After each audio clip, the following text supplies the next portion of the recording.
Калі адкрыюць польска-беларускую мяжу і як на гэта ўплывае антыпольская гістэрыя рэжыму Лукашэнкі. Паважанае спадарства, добры вечар, вы глядзіце перадачу тут і там, і я яе ведучы Зміцер Міцкевіч.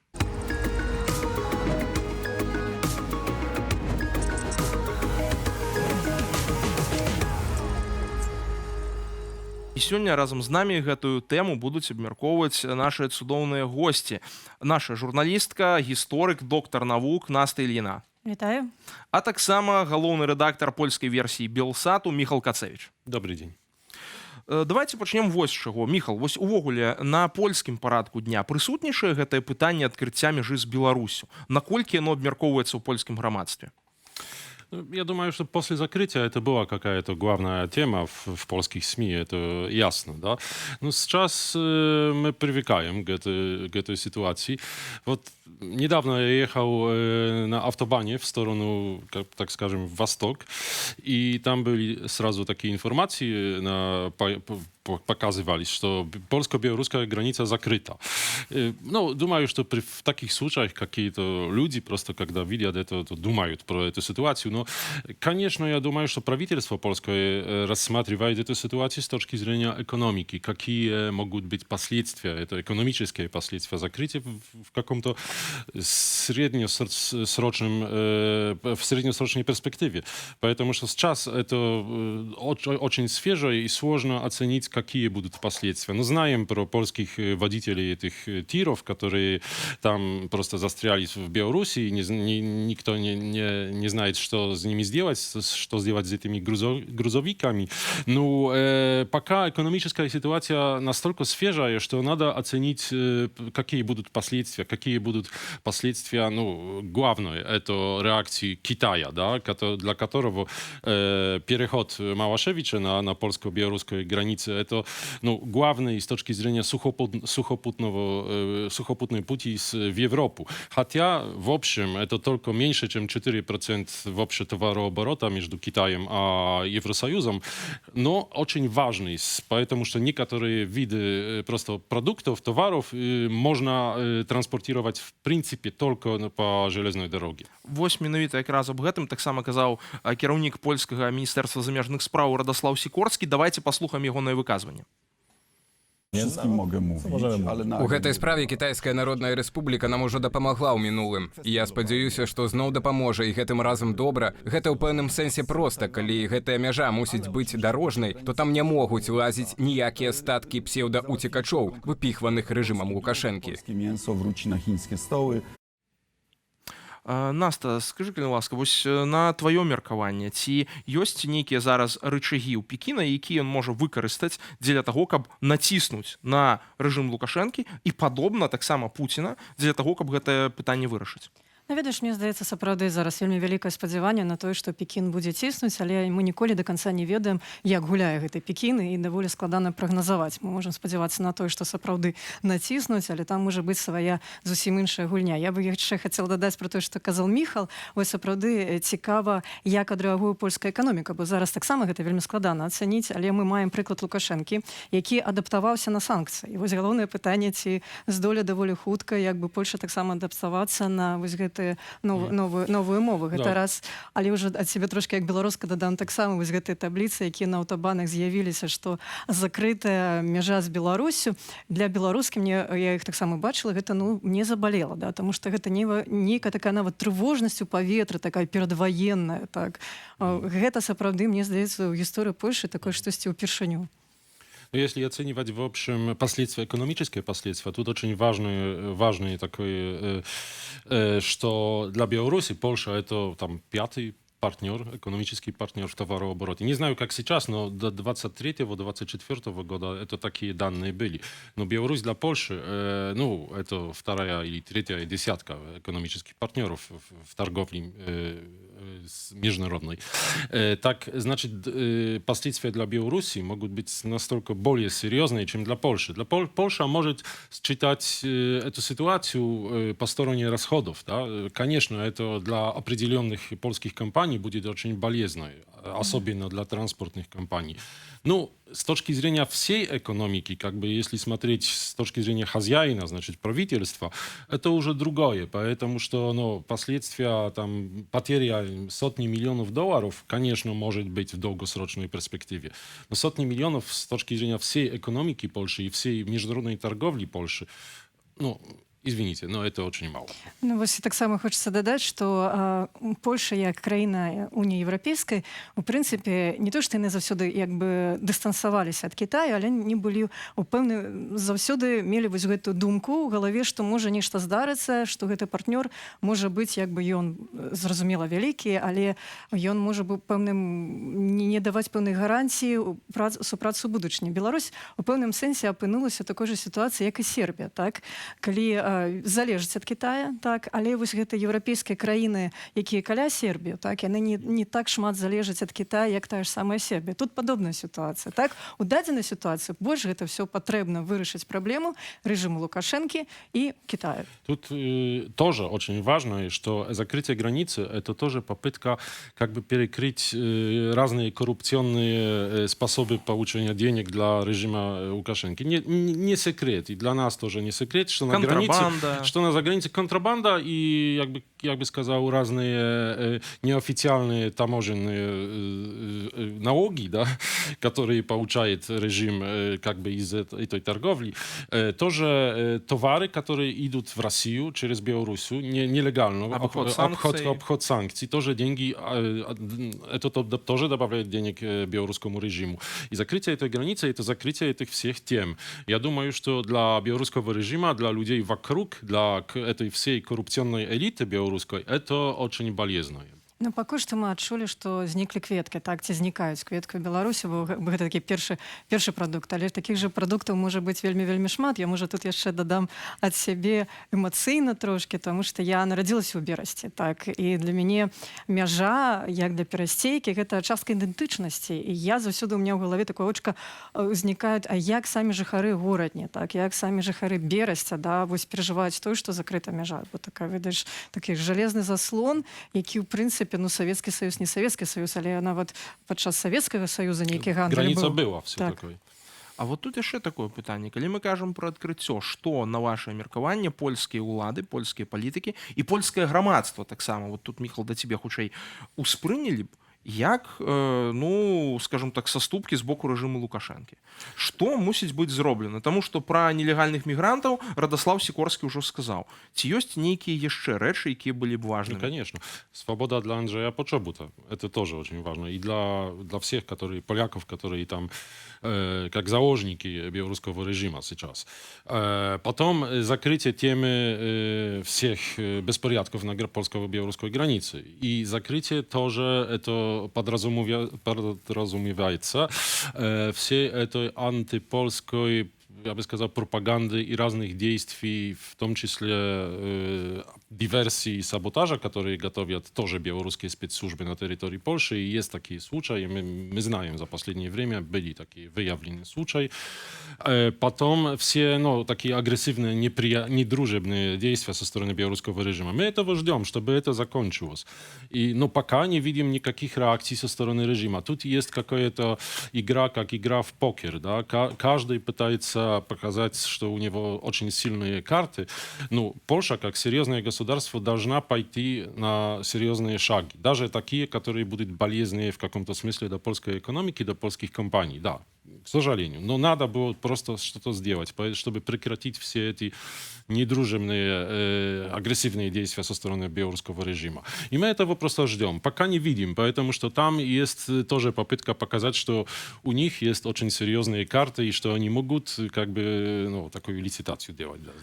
Наста, на твоё меркаванне, Лукашенко сам увогуле будзе прымаць такое рашэнне пра то, што спыніцца, напрыклад, гэты крызіс, пра то, што трэба вывесці там расійскія войскі, напрыклад, зноў жа зменшыць ваенную расійскую небяспеку з тэрыторыі Беларусі для Польшчы. Бо складваецца ўражанне, што якраз такі логіка падзей такая, што ўсё адбываецца насуперак таму, што дэкларуе Лукашенко ў дачыненнях з палякамі.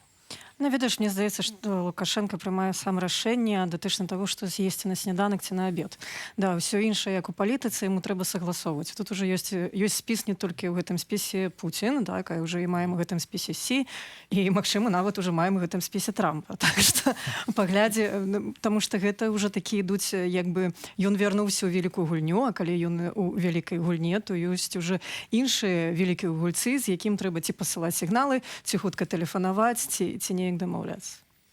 Але вот пакуль тут адбываюцца такія, скажем так, чаканні і перамовы ў дачыненні да беларуска-польскай мяжы, у той же самы момант рэжым Лукашэнкі устраивае ў краіне просто антыпольскі шабаш, то бок вось такую антыпольскую гістэрыю. Вот 17 верасня гэтак званы дзень народнага адзінства увогуле зроблены другім святам у лукашысцкім календары пасля гэтак званага дня незалежнасці, дня вызвалення Менска ад нацыстаў. І па сутнасці мы бачым, што такой прапагандысцкай кампаніі даўненька не было. Пачнем з таго, што сам Лукашенко ў гэты дзень сабраў сваіх ідэолагаў, рассадзіў іх там і доўга сам ім распавядаў пра гэтую ідэалогію, хаця падобна, вот мы таксама аб гэтым размаўлялі, ён мусіў іх спытаць, што гэта ж вы 20 апошніх гадоў гэтую ідэалогію рабілі, гэта яны вось все прысутныя там мусілі Лукашэнку расказаць, што ён цяпер мусіць думаць. Але тут вельмі важна, як ён падкрэсліў гэты момант і як ён увогуле акрэсліў дачыненні з Польскай Рэспублікай. Давайте послухаем. Что бы ни происходило сегодня, мы не считаем ошибкой то, что долгие годы старались жить с соседями в мире, не бросая в лицо неприятные для них исторические факты. Что теперь жалеть об этом? Пока мы думали о дружбе, там из нас сделали недочеловеков и откровенных врагов. Дарэчы, ведаеце, я вельмі люблю гэтае абагульненне Лукашэнкі, калі ён сябе і сваіх памагатых лічыць всёй Беларусю. Маўляў, рыторыка ў дачыненні іх мусіць праектавацца на всю Беларусь. Вот я, напрыклад, як беларус таксама шчыра лічу Лукашэнку і ягоных памагатых ворагамі, то бок тут ніякага, мне здаецца, сакрэту няма. Але вось што цікава, Міхал, ты таксама рабіў з рэжыма Лукашэнкі і ворагаў і недачалавекаў.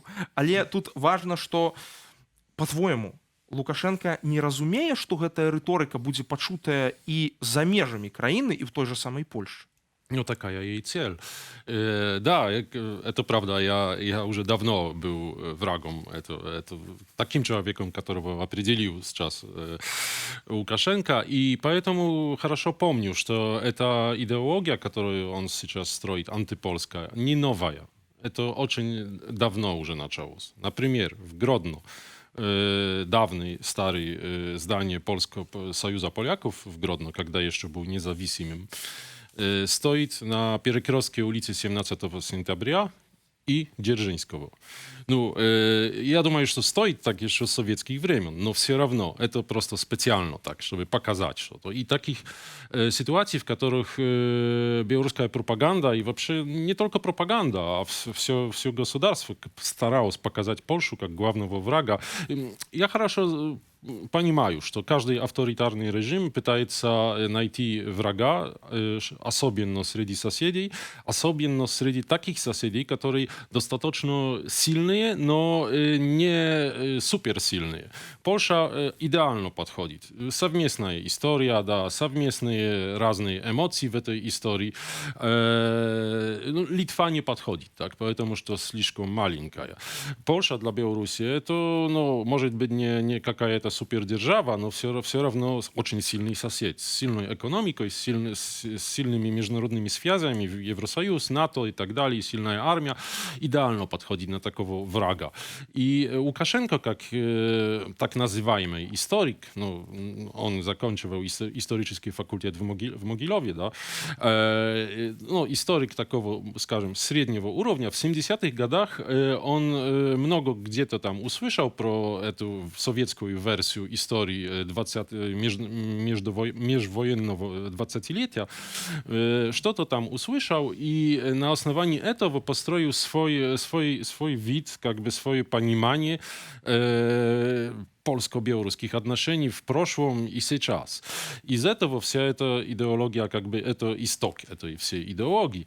Но сейчас она, как видим, она очень такая агрессивно антипольская. Вот это карта, которую пытается он играть против Польши. Наста, а Прабач, табе я, вот, може, да. дадам. Міхал просто вельмі добра думае пра беларускія гіствакі. Я не...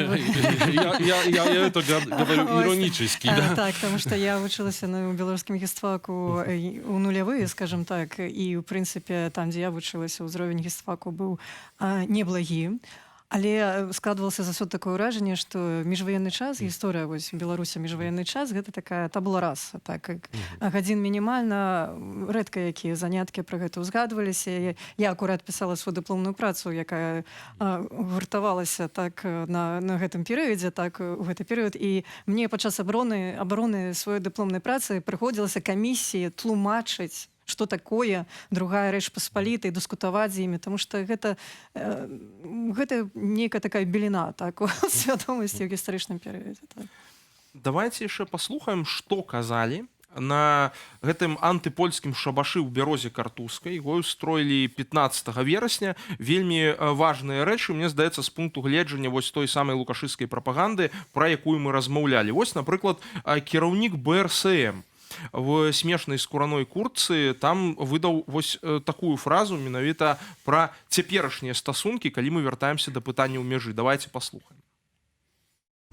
Да, они могут чертить границы и заборы сегодня, запрещая нашим гражданам въезд в Польшу. Они могут запрещать своим гражданам посещать нашу страну. Но больше никогда польским властям и польским шовинистам не добиться границ вдоль нашей страны, вдоль наших областей.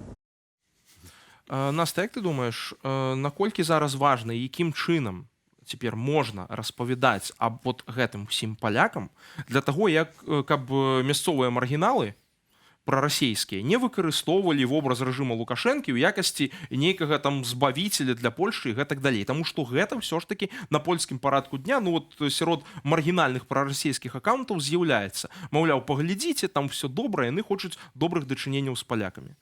Ну, ведаеш, мы не можам паўплываць падчас інфармацыйнай вайны на працу ботаў там расійскіх і гэтак далей. Тут больш непакоіць той, што беглы, я ўжо гэта слово суддзя польскі, такую самую нарацыю праз забор перакідвае. Так, ну, таму што гэта стыруюць, мабыць, з аднаго цэнтра там каля Дзяржынскага ў Менску, так, помніка. Вось, пераконваць у дадзенай сітуацыі сэнсу няма. Нам, як журналістам, просто трэба даваць праўдзівую інфармацыю. Так, і што датычна польскага гледача, польскага слухача і чытача, ну, вось тут адзін спадзеў, канешне, на такіх аўтарытэтаў і журналістаў, як Міхал, так, што гэтае пытанне будуць падымацца у польскіх медыа і тлумачыцца наўпрост. Я, дарэчы, звярнула ўвагу, наколькі хутка зрэагавала Міністэрства цыфравізацыі, так, лічбы інфармацыі, калі прылецелі дроны, так, вось, мірныя дроны, як сказалі, за заборам, вось, і ноччу была атака дронамі, так, а днём была інфармацыйная атака, так, і польскія ўлады на яе таксама хутка зрэагавалі, але гэта ўжо пытанне нацыянальнай бяспекі, хто гэта кантралюе, хто гэта даследуе, хто гэтым займаецца і гэтак далей. На гэта трэба, ну, каб дзяржаўныя структуры на гэта рэагавалі, бо сітуацыя сапраўды нават не ў катэгорыях прыемна-непрыемная, яна проста становіцца небяспечнай. І калі мы тут кажам пра гэтую самую рыторыку рэжыма Лукашэнкі, то тут вось яшчэ адна важная рэч, якую яны пастаянна падкрэсліваюць, пра вот гэтую бярозу картузскую. Давайте паслухаем выказванне спадара Гігіна і пасля вернемся да гэтай тэмы. Это символическое напоминание как раз-таки вот о той кровавой дорожке, по которой польские оккупанты гоняли тех, кто сражался за то, чтобы белорусы были едины, кто сражался и отстаивал свои права. И, наверное, нет большего символа того террора и преследования, которые царили здесь с 21 по 39 год. Наста, я ведаю, што якраз такі ты гэтым пытаннем займаешься даволі шчыльна, прытым не толькі ты. Як табе, як гісторыку увогуле чуць вось такога кшталту выказвання?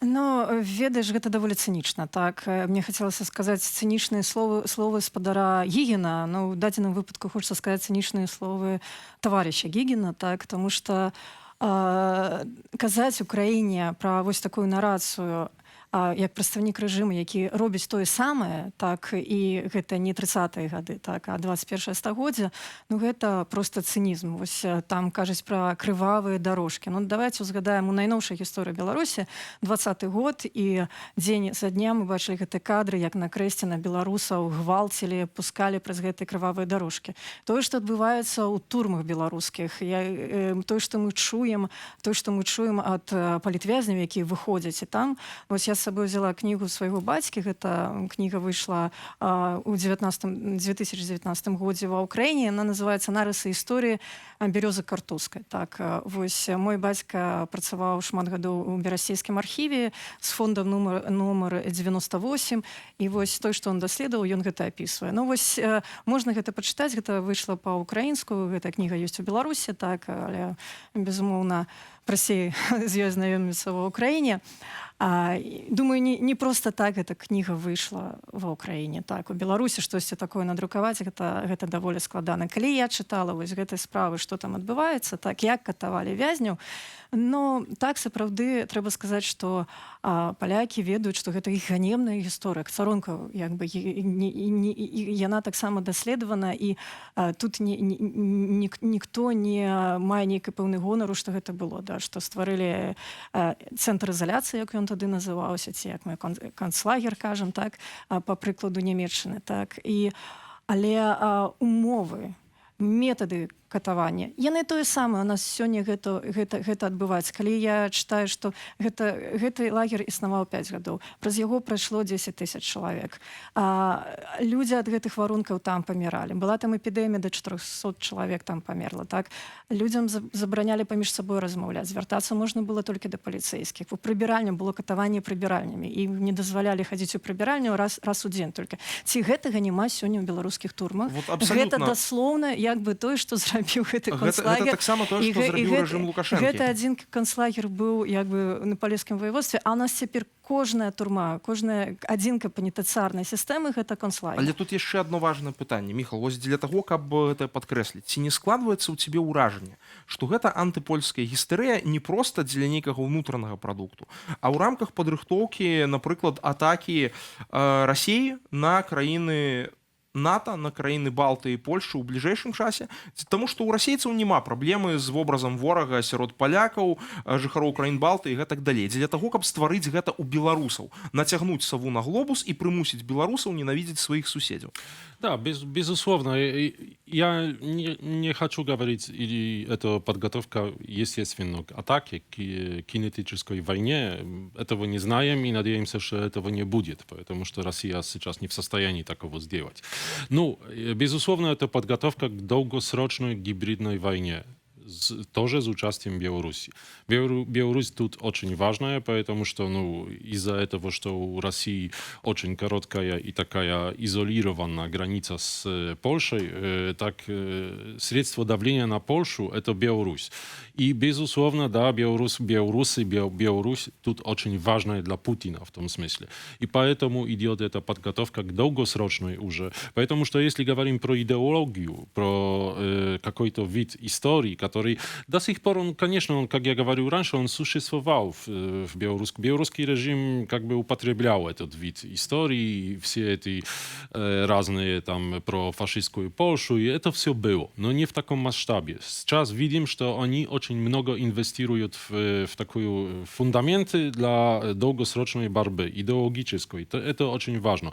Так как в России это началось где-то, как я наблюдал. Конечно, это было и раньше при Путине, Пекине, но где-то с 15 года, с 14-15 года началась уже такая очень серьезная идеологическая подготовка к конфронтации.